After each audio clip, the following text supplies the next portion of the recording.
பிஸ்மில்லா அல்ஹம்துலில்லா வஸ்ஸலாத்து வஸ்ஸலாமு அலா ரசூலில்லா உபஅத். நேற்றைக்கு ஒரு காணொளி பார்த்தேன். அதில் ஒரு டாக்டர் பேசுகிறாங்க. என்னென்னா, ஒரு பேஷண்ட் அவர் திடீர்னு நெஞ்சு வலின்னு வராரு. வந்தவர் ட்ரீட்மெண்ட்டுக்கு அப்புறம் பிழைக்கலை, இறந்துடுறாரு. அவங்க சொல்கிறாங்க, அவங்களுடைய மனைவி சொன்னதாக, அந்த மனிதர் கிட்டத்தட்ட 37 வருடங்களாக தொடர்ந்தும் பணியாற்றி கொண்டிருந்தவர். மிக கடுமையான ஹார்ட் ஒர்க்கர். வீட்டில் எதுக்குமே நேரம் கொடுக்க மாட்டார். அவருடைய ஹெல்த்துக்கு நேரம் கொடுக்க மாட்டார். அவருடைய மகிழ்ச்சியான தருணங்களுக்கு நேரம் கொடுக்க மாட்டார். அவருக்கு தெரிஞ்சதெல்லாம் வேலை தான். வேலை வேலை வேலை வேலை செய்யணும், சம்பாதிக்கணும், குடும்பத்துக்காக கொடுக்கணும். முடிந்த அளவுக்கு என்னெல்லாம் அந்த உலகத்தில் நாம் பொருளாதாரத்தை கொடுத்து வாங்க முடியுமோ அனைத்தையும் வாங்கணும்.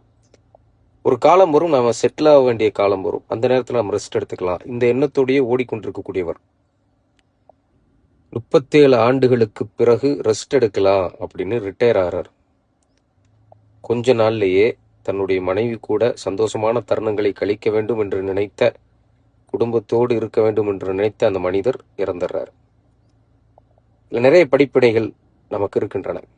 இந்த உலகத்தில் பணம் சம்பாதிப்பது மட்டும் நம்முடைய இலக்கு கிடையாது. நாம் ஒருவரிடம் வேலை செய்கிறோம் அல்லது ஒரு கம்பெனியில் வேலை செய்கிறோம் அப்படின்னா, நம்முடைய வேலையை இன்வெஸ்ட்மெண்ட்டாக கொடுத்து தான் நம்ம சம்பாதிக்கிறோம். நம்ம அடிமை அல்ல.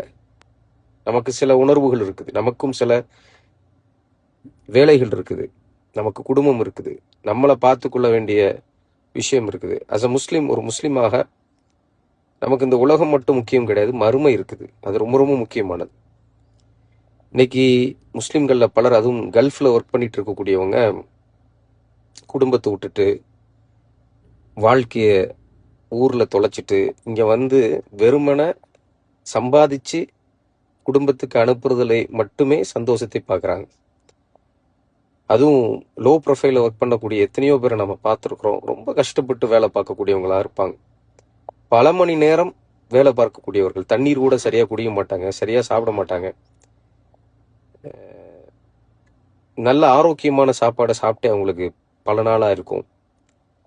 எதை அவங்க சாப்பிடணும்னு நினைச்சாலோ அல்லது ஏதாவது ஒன்று அவங்களுக்காக பண்ணணும்னு நினைச்சாலும், ஏன் இதை நமக்காக பண்ணணும், பேசாமல் நம்ம வீட்டுக்கே பணத்தை அனுப்பிச்சி விட்டுறலாம் அப்படின்னு நினைக்கக்கூடியவர்களாக ஒவ்வொரு நாளும் தன்னுடைய வாழ்க்கையை கழித்து கொண்டிருக்கக்கூடியவர்கள் பல லட்சக்கணக்கான மக்கள் இங்கே இருக்கிறார்கள்.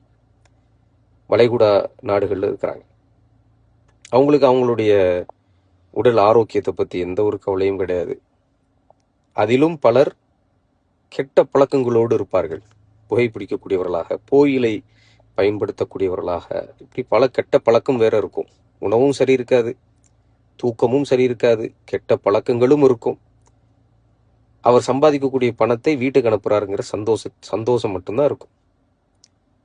அன்பானவர்களே, ஒரு முஸ்லிமுடைய வாழ்க்கை இப்படி இருக்கவே கூடாது. அல்லாஹ் ரப்புல் ஆலமீன் நம்முடைய வாழ்க்கையில பணம் சம்பாதிப்பதற்காக மட்டும் நம்மை படைக்கல.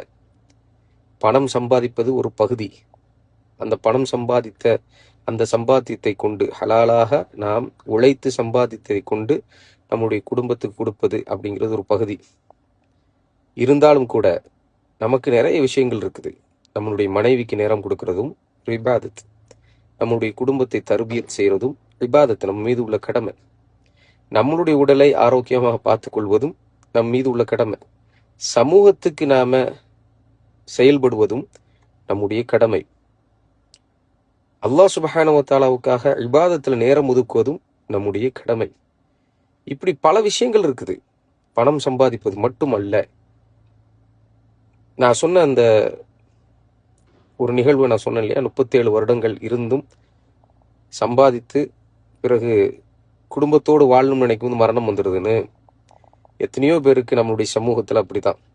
சவுதியில், துபாயில், ஒமானில் இப்படி பல வருடங்களாக தனித்து கஷ்டப்பட்டு வாழ்ந்து, கஷ்டப்பட்டு சம்பாதித்து வீடு கட்டிய வீடுகளில் அவரால் ரொம்ப காலம் வாழ முடியாமல் போயிருக்கும். நோய் நொடியோட, பிரச்சனைகளோட போகும் பொழுது சில பேருக்கு மரணம் சமீபமாக ஆயிரும், போய் கொஞ்ச நாள்லயே மரணிச்சிருவாங்க.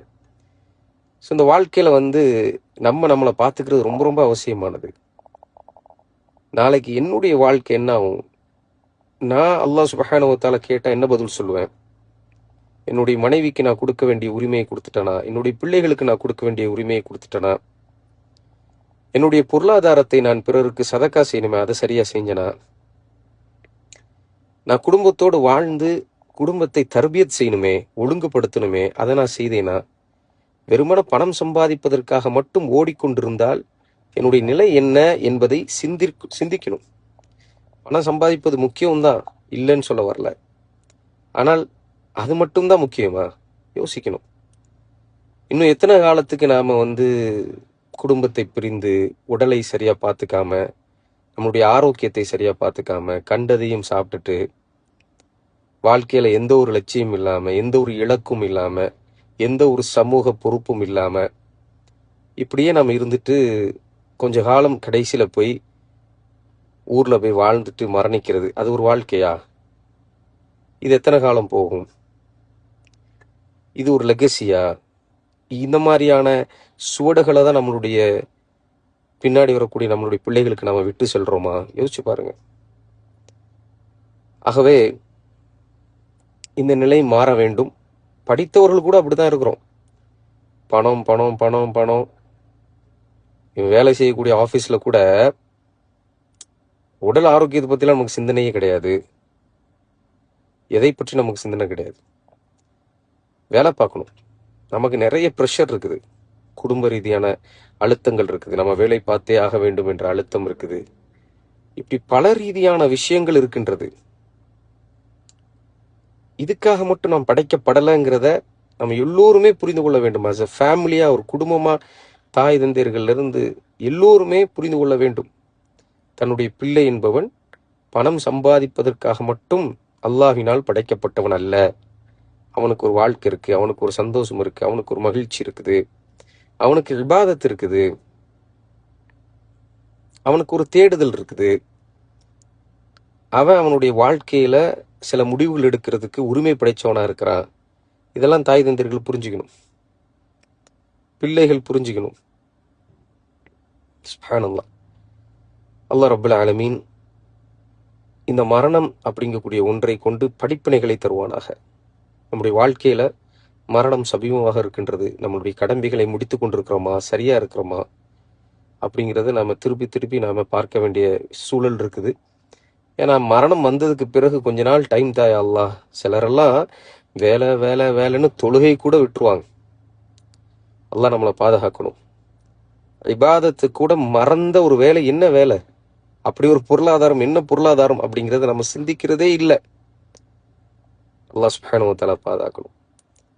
மரண தருவாயில சிலர் கேட்பாங்க, ரப்பிர்ஜிஊன், யா அல்லாஹ் என்னை மீண்டும் அனுப்பு உலகத்துக்கு, நான் நல்ல அமல்களை செய்து கொள்கின்றேன், நீ தந்த பொருளாதாரத்தை சதக்கா கொடுக்குறேன், அனுப்பு.